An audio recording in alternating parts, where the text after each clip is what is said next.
Hi, this is Dimitris Bronovsky, the Curious Tanguero. My goal is to bring more people to tango and more tango to people.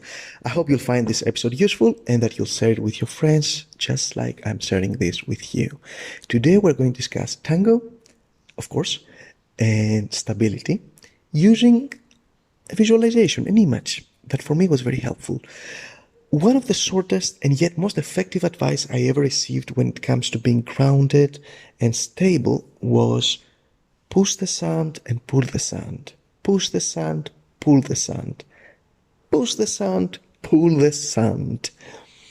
What do I mean by that? So, to put this into action, do the following. Take a few steps forward, as you do when you are dancing, right? Now, imagine that you're dancing on the beach. As you project forward, push the sand with your projecting leg. Then transfer your weight to the other leg, and as you collect, pull the sand forward with your back leg. Once you pass the zero position, project forward while pushing the sand.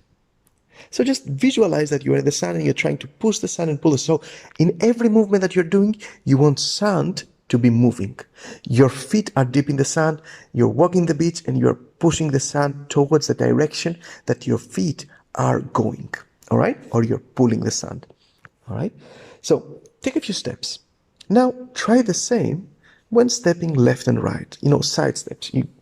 You project to the side and your projecting leg, imagine that you're pushing the sand, and when it steps, then you start pulling the sand from the other leg as it's collecting. Now, push the sand during the projection phase and pull the sand during the collection phase. Do it slowly, putting all your focus on it.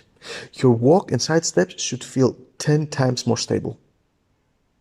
I learned that from Maria Tatiani and Leandro Palou. Two wonderful teachers I highly recommend it. Now, try the same thing during ochos, sacadas, and giros. In every step, try to do it extremely slowly with your partner and try to think that you're always pushing and pulling the sand. Try it especially when the music becomes deeper and heavier. I mean, pugliese would be great if you want to practice that. Recommend it to the followers that you're practicing with. Print it on a t-shirt and wear it in every class, clean or not. Just push the sand, pull the sand, push the sand, pull the sand, like, tango karate kid kind of style. Push the sand, pull the sand. Now, on that topic, if you feel that the follower is pulling you, it might be because she's not continuously pushing and not collecting sand, but instead she's going from point A to point B as fast as possible. That also might have as a result that when you walk with her after the first step, you both keep falling towards the direction of the walk. This also has often the result that you feel as if you're running behind her, as if she's, anticipating. And you feel that a lot more when she does a hero as well. So followers who don't push or pull the sand are everywhere. Leaders also.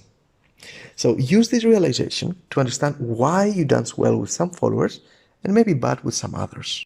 An extremely important concept that will help you even more is understanding the difference between leading from the end position versus leading from the middle position.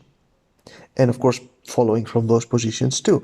Because the middle position is where all the magic of tango happens, where leaders can create an extremely clear lead and followers can dance in flow. This is where elegance happens, by the way, too. You'll find a link to that to that difference between leading with from the end position versus leading from the middle position.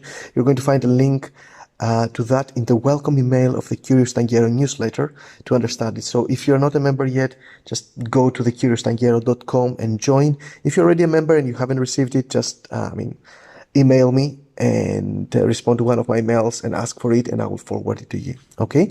If you have enjoyed what you learned in this episode, please don't keep it to yourself.